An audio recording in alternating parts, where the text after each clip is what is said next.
Welcome to the Computer Chronicles. A computer that can talk thanks to a built-in speech chip. A computer with exceptional graphics and sound capabilities. A computer that can do multitasking. It's called the Amiga 500, and at under $1,000, some say it's got the best price-performance ratio of any computer on the market. Today we take a look at the Commodore Amiga on this edition of the Computer Chronicles.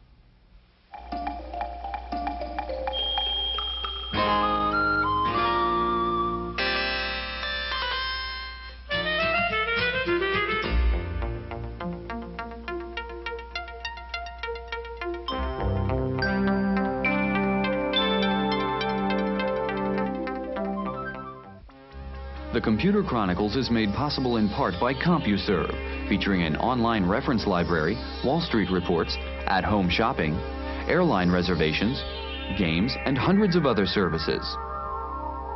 CompuServe, helping people get the most from computers.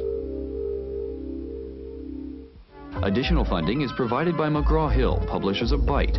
Byte's detailed technical articles on new hardware, software, and languages cover developments in computer technology worldwide.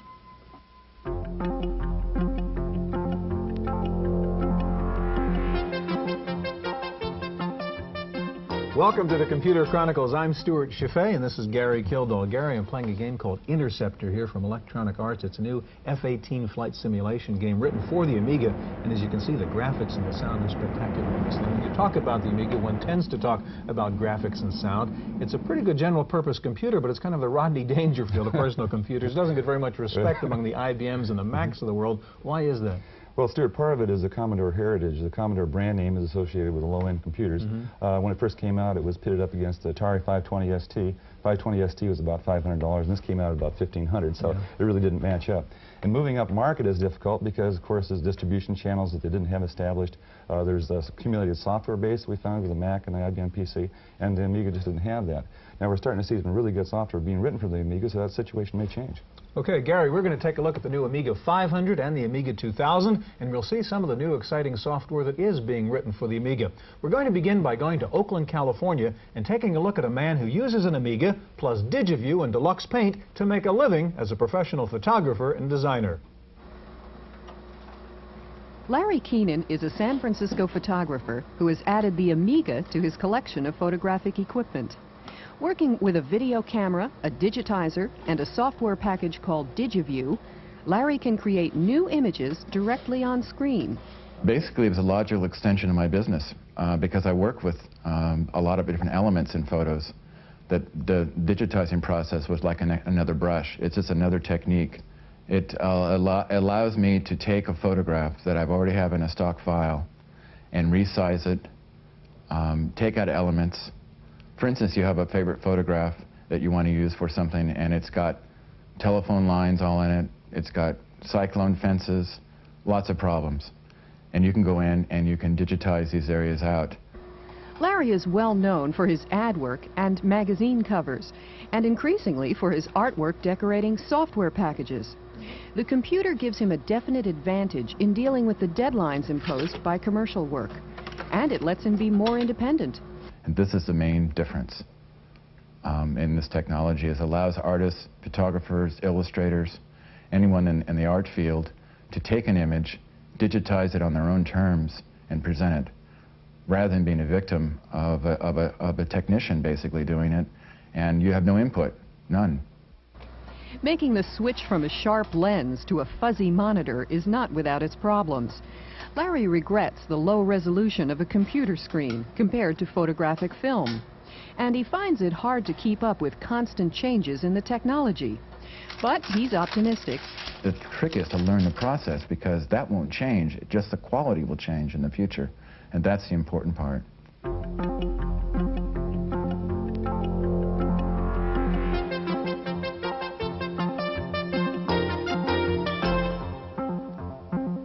Joining us in the studio now is Heidi Turnipseed. Heidi's an animator with Five Rings Company in Southern California. Next to Heidi is Adams Douglas, Director of Product Development with Micro Illusions in Southern California. Gary? Heidi, you're now using computers to help you with classical animation techniques. Why did you choose an Amiga over an IBM PC or Mac? Well, it was advertised as having full animation capability, the blitter technology and the four-channel sound, the 4,096 colors, and the very reasonable price were all factors. Good. So the graphics really drew the machine, though. Absolutely. Right. Okay. Now, we have a program here, Photon, I guess, that you're using for your animation. Can you show us how it works? Here's an animation pencil test that I shot of my 10-drawing cycle of a galloping horse. And I'm able to test the animation at home, alter the drawings, redigitize them, and save them back to disk until I polish them. So these black and white drawings are not drawn on the machine itself, they're done externally then? That's right. Okay. And what was your next step after this? At this point, I animated a rider on a separate level, digitized that, mapped it onto the galloping horse frames, saved them separately so that I can always refer to the horse alone if I want to, and then I called them up in a paint program and colored them. Could you pull that up for us? And while you're loading that version, Adams, let me ask you about the software you're using. What's it called and how does it work? Okay, this is the Cell Animator module of our Photon Video line of products, and they're a set of modules you can use for various video applications, either at home or professionally. This particular one is a tool for animators to use to arrange frames, play them back in any order, reload them, edit them, and it does support all of the graphics modes available on the Amiga. With any type of memory you might have, it'll dynamically adjust to that. Now, Adams, there's usually graphics pictures that take an awful lot of storage, so how much memory does it require to do animation? Usually you can fit on an 8-megabyte Amiga, which is what we got sitting here. Depending on the graphics mode, if you're in pencil test mode, which is takes up the least space, you can fit well over 1,000 frames. Oh, okay. And the longer, more complex colored sequences, you can it goes down to like 100 frames. But you have great versatility in the way you can play those frames back out, so it's not as much of a constraint as it would be if you were only playing it back on the screen. Heidi, how are we doing with the next generation of the horse here? Well, we've loaded up the last frame. And? I'm going to call it up here. And here we have the full color version of the previous scene. Now, how do you do the coloring process here? Do you color each individual frame? Yes, I do. Okay. And I have the capability of filling a shape and incorporating the line around the outside of the shape so that the line is actually a deeper shade of the fill color. This is something that is impossible due to the man-hour requirements were it to be done in traditional cell animation. Now, how about the video, excuse me, Stuart, how about the video output from this? Is this commercially usable, like for broadcast, for example? Well, apparently with a third-party Genlock product that has just come out on the market, it is. And I'm going to be anxious to test that myself. Heidi, you've got another demonstration with a background in it. I want to ask you to load that up also now, and I want to ask you one more question while Heidi's doing that. What kind of hardware configuration do you need to run something like Photon Cell Animator? It will run on a standard Amiga with, we would recommend at least 1 megabyte of memory, and you could load... You could run it on a 500, you're saying? Oh yeah, you could run it on a 500 easily. There's no special hardware video requirements. Those are added as options depending on what you want to do with what you create. Okay, Heidi, what do we have now? What we have here is a full color animation sequence that I built from my original pencil drawings using the Amiga computer. I utilized the computer to color each frame, pick them up onto the full color background that I painted using the Photon paint program, saved each discrete frame to disk. There are 80 frames here, and colored each frame myself in the computer. Okay, very nice. What does this mean to the animation industry? Well, it means that I, as an individual classical animator, can produce my own full-color animation sequence in my own home. All right, so you can be competitive with big studios, huh? You bet. Heidi, thank you very much. In just a minute, we'll take a look and listen to the music capabilities of the Amiga with a hot new program called Music X, so stay with us.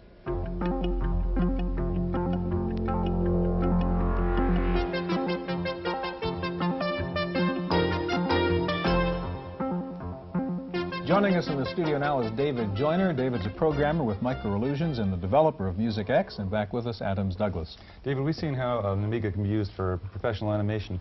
What does an Amiga do for you as a musician?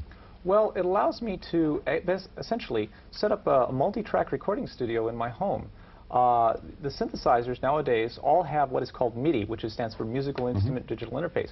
It's like a set of agreements between various music synthesizer manufacturers as to how their various instruments can communicate with each other. And the computer can receive that information and process it in various ways.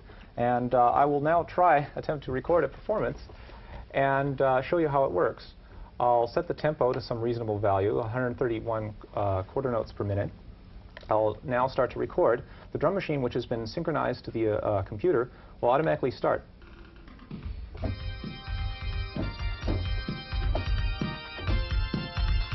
So now you're making a digital recording then.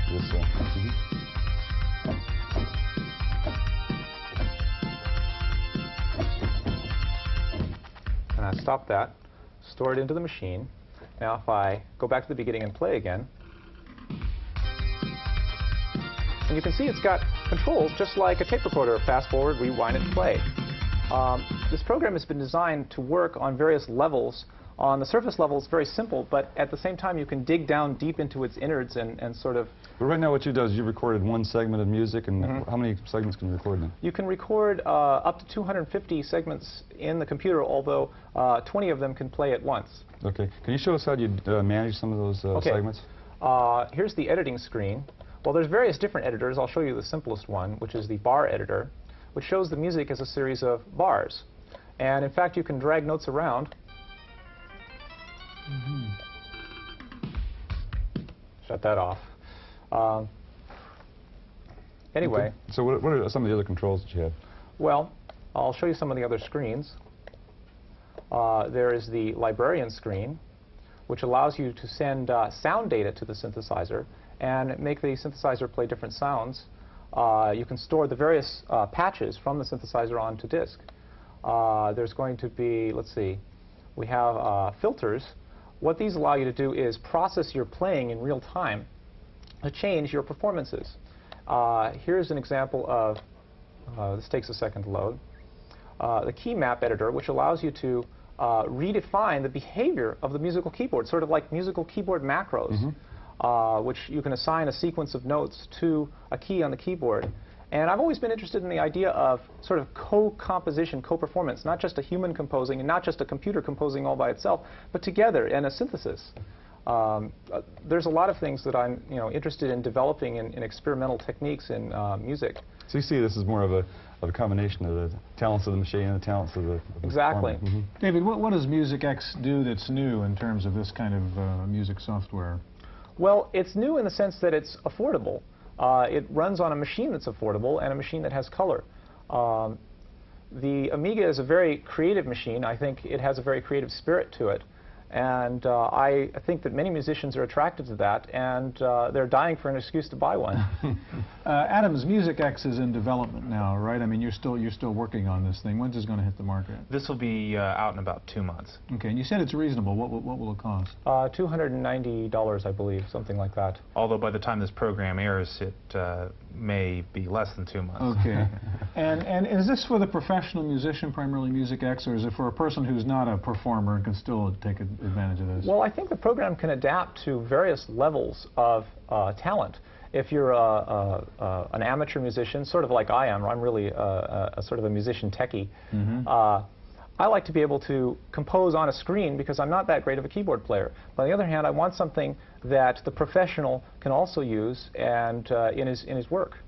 One last question. We've heard of the Atari ST a lot from musicians. How does that compare to an Amiga for what you're doing? Well, I think the Amiga is a little bit more polished in the way it's designed. And I'm hoping that MusicX will be able to support a lot more features because of the multitasking power of the Amiga.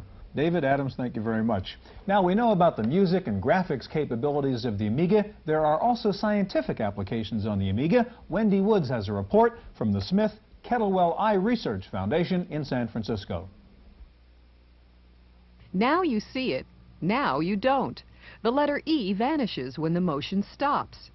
In this experiment, the lines with the black squares appear to be crooked. But when the color is changed to green, they are straight. These are two of dozens of visual experiments being conducted at San Francisco's Smith Kettlewell Eye Research Foundation, where a team headed by Dr. Ken Nakayama is studying human visual perception, and specifically how motion is involved in helping us to see. Dr. Nakayama creates these experiments using Amigas, running deluxe paint software from Electronic Arts. Well, the Amiga, especially at the time that it emerged about 2 years ago, was really the only thing on the block to do the kind of things that we wanted to do. It has a really great graphics capability, as you're probably aware. It has special hardware which enables you to move images around without even the CPU knowing it's happening, essentially. So you can just do things very, very fast. You can't do it on the previous machine. Dr. Nakayama feels that Amigas and micros in general are opening a whole new field of vision research. The motion that you can achieve on a computer screen simply cannot be duplicated by standard eye tests. People here are pioneering the use of low-cost micros with technically sophisticated graphics in vision research. And eventually, these Amiga graphics experiments may end up in clinical settings to test actual patients with vision problems. In San Francisco, for the Computer Chronicles, I'm Wendy Woods.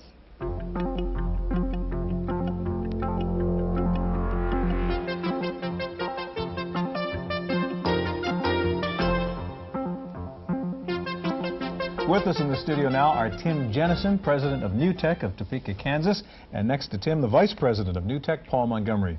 Stuart, so far we've seen the Amiga used for animation and for a musician's tool.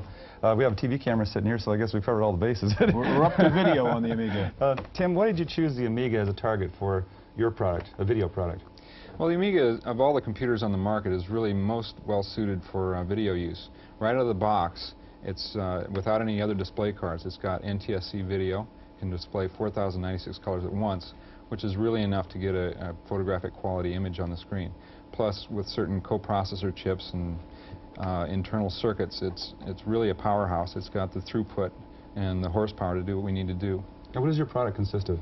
Well, the video toaster is a peripheral that turns the Amiga into a professional video box. It really consists of 4 main sections. First of all, it's a display card, and it carries the Amiga past 4,096 colors, so you can display really millions of colors on the screen at once with more resolution. And certain Amiga software packages can already take advantage of that increased resolution and color. Second, it's a frame grabber, or a video digitizer, so it can grab frames from a VCR or a camera 60 times a second in full color. You can use that all by itself to capture frames for saving on disk and later recall. You can import the images into a paint program and do cut and paste operations, for example. We'll see how it works. Okay.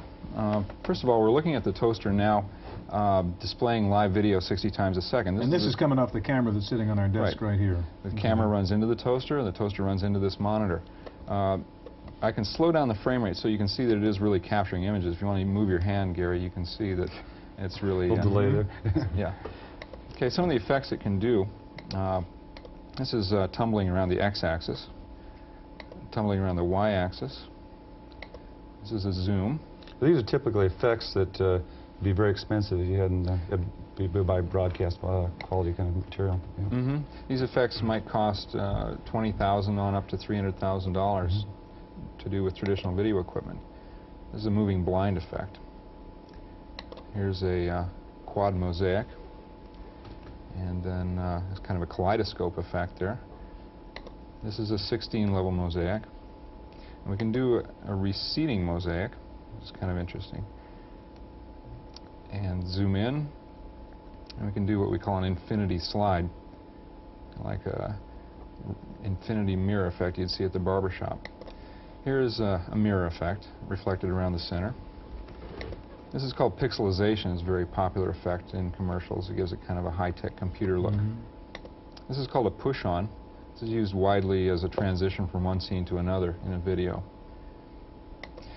The picture flying around on the screen is an example of what a TV engineer would call an ADO effect. And this is, you would pay a lot of money to get this kind of effect.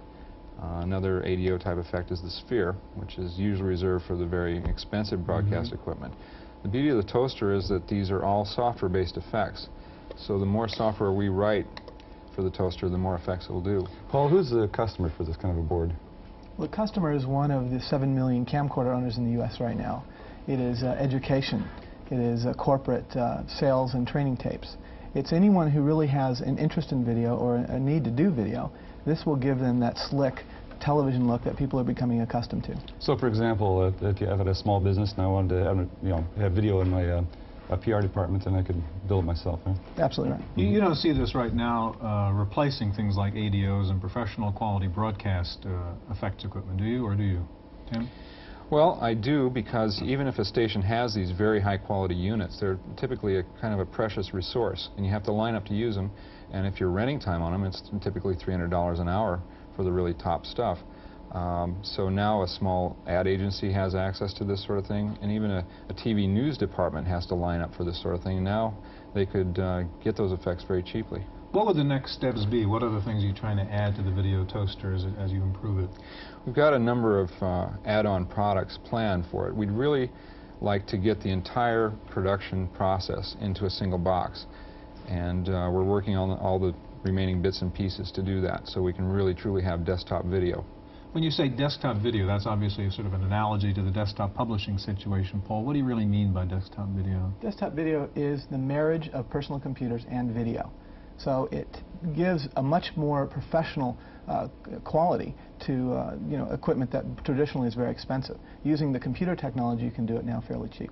Do you think the consumer is going to really be doing the full editing in their home in the future? If it's easy enough, and that's what we've really tried to keep in the system. You see that trend?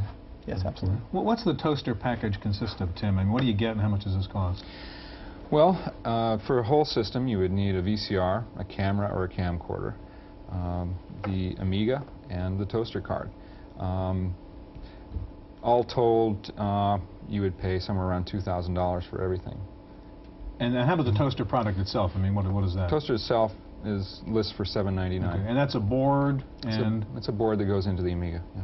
Do you see some combination, as Gary mentioned, we've seen music and we've seen animation so far in this program, now video, of really taking these things together and going into a real comprehensive, creative work environment? Absolutely, yeah.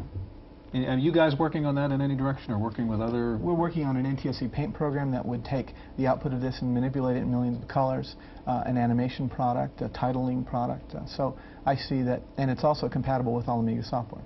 Okay, gentlemen, thank you very much. That's our look at the Commodore Amiga. Hope we'll see you here again next week on the Computer Chronicles.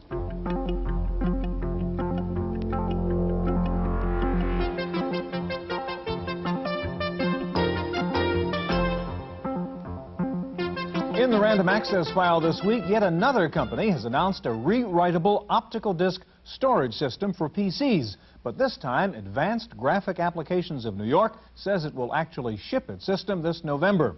The rewritable laser disk drive will have 650 megabytes capacity and use 5 1/4-inch disks. The company says the drive will operate as a standard DOS peripheral. The price is $5,000. Apple says it'll be coming out with a fix for its new version 6.0 of the Mac operating system software. The new version, dubbed 6.01, is due out any day. A variety of bugs showed up in 6.0, and the new release contains 19 patches that reportedly correct the problems. Software maker Broderbund has announced a new venture with 11 Japanese partners to convert successful Japanese software titles to popular American computer formats. The new joint venture, called Kyodai Software, will be based in San Rafael, California. They're promising 12 new software titles in the first year. Symantec, most well known for its MS-DOS programs such as Q&A, has unveiled 5 new software packages for the Macintosh. The programs include a planning, writing, and presentation package called More2, an electronic mail system called Inbox, and 3 program development packages in C and Pascal. Time for this week's software review. Here's Paul Schindler. You know, a blank spreadsheet can be anything, but above all, it's intimidating. It is, in short, a tool so flexible that it's useless, kind of like a personal computer without software. Microsoft Excel can sometimes seem that way, as can any electronic spreadsheet. What do you do with the blank screen? Enter Heiser software. For $4, you get a floppy and a catalog listing more than 500 templates and macros, which can help you figure out how to make the most of your spreadsheet. Like this guided tour of Excel. It's self-written in Excel. It shows you how you can take advantage of the software's power. Or there's this income tax worksheet template from the sample disk. It sure beats writing your own from scratch. Each of these came from another user, like you, who felt it would be useful. They send it to Heiser, who charges customers from $5 to $50 and shares the proceeds with the authors. So spend $4 for the sample disk, or see if Heiser wants to distribute your template. Microsoft Excel templates from Heiser Software in Pleasant Hill, California. For the Computer Chronicles, I'm Paul Schindler. The new video display safety law in Suffolk County, New York has gotten lots of press attention lately, but last week, NYNEX threatened that it would close its directory assistance operation on Long Island because of the new VDT law. NYNEX says the law imposes unnecessary costs on the company, which would have to be passed on to consumers. The Suffolk County VDT law requires employers to provide visual rest breaks, non-glare screens, and free eye care. Computer researchers at Carnegie Mellon University say they've come up with a new sophisticated speech recognition system that can understand any human voice speaking at a normal, rapid rate. The system is called Sphinx. It currently has a 1,000-word vocabulary. Finally, scientists at the Hughes Research Lab in California say they've developed a prototype for the first three-dimensional stacked microprocessor. The chunk of silicon is about the size of a tuna fish can. It includes 1,024 separate processors in a 32 by 32 array. The researchers say they hope to build a 3D chip with more than 16,000 processors that could have the power of the world's largest supercomputer, but use only 50 watts of power and be small enough to fit in your hand. That's it for this week's Random Access. We'll see you next time. The Computer Chronicles is made possible in part by CompuServe, featuring an online reference library, Wall Street reports, at-home shopping, airline reservations, games, and hundreds of other services. CompuServe, helping people get the most from computers. Additional funding is provided by McGraw-Hill, publishers of Byte. Byte's detailed technical articles on new hardware, software, and languages cover developments in computer technology worldwide. For a transcript of this week's Computer Chronicles, send $3 to PTV Publications, Post Office Box 701, Kent, Ohio 44240. Please indicate program date.